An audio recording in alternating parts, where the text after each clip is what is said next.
Back in the book segment tonight, a dire warning for the world. Once Iran produces atomic bombs, all the charms and all the smiles will suddenly disappear. They'll just vanish.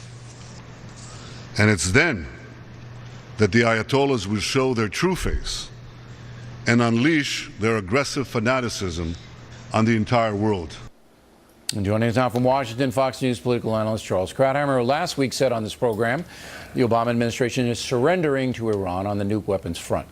So Benjamin Netanyahu obviously agrees with you. That soundbite was at the UN. I don't think anybody's listening, though. What do we do? I think you're right about no one listening. This is the biggest story. History will remember this year for nothing else than the surrender on Iran. That will be the major event of 2014.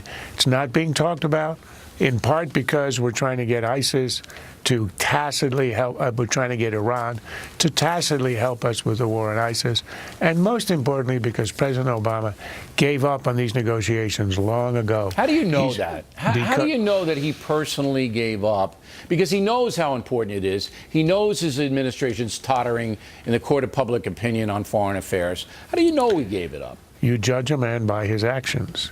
His actions have been consistent. He weakened the sanctions even before this round of negotiations.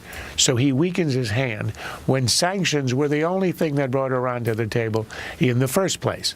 So we already have tons of European companies lining up in Tehran, waiting for the full collapse of sanctions, which they know is coming. Second, you look at what we've been negotiating with Iran. Our position for 10, 15 years has been you cannot allow Iran to enrich, because once you do, you cannot stop it from going nuclear. What did we do? We conceded in advance the principle of enrichment. They are allowed to enrich. Question is, how many centrifuges will we allow them to keep? So we were going to keep it down to a minimal number of 1,000, 2,000. Iran right now has 19,000. You know what it's demanding? 190,000.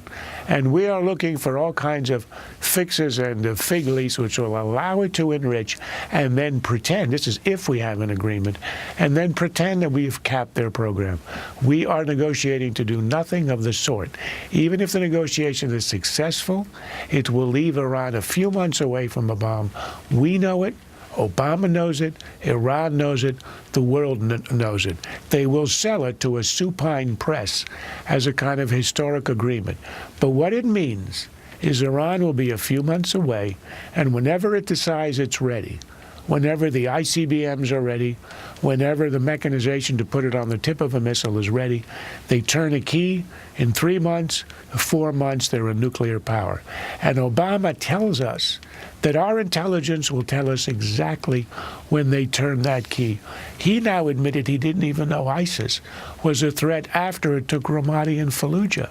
And he's telling us that our intelligence is so bad on ISIS and yet will be intensely and perfectly tuned to pick up developments inside Iran of which we have no idea. Now, if you're correct in all this, because it is a little bit of conjecture, then Israel is going to do something, because they're not going to sit back and allow Iran to get these weapons. I mean, Netanyahu has made that perfectly clear, that he's willing to go to war to stop Iran from doing it.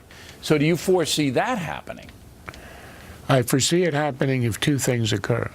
Number one, if it is clear that the negotiations are done and that there's nothing the West is going to do.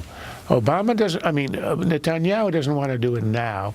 He'll be accused of intruding on negotiations. He's the warmonger. They were about to reach some historic agreement and he got in the way. So his hands are tied right now. So let's assume the negotiations do not succeed. And then the second thing it hinges on is this. Do the Israelis have the capacity to damage the Iranian program enough to set it back maybe 2 to 3 years? The only thing that would prevent Netanyahu from attacking, this is a man who knows the weight of history is on his shoulders, and he's aware that Jewish history relies on his making the right decision. The only thing that will restrain them as if they think they do not have the capacity. I think Israel can do it. I think the assumption is it can do it. But if it doesn't attack, it will be for one reason only. They thought they couldn't do it. Very dire.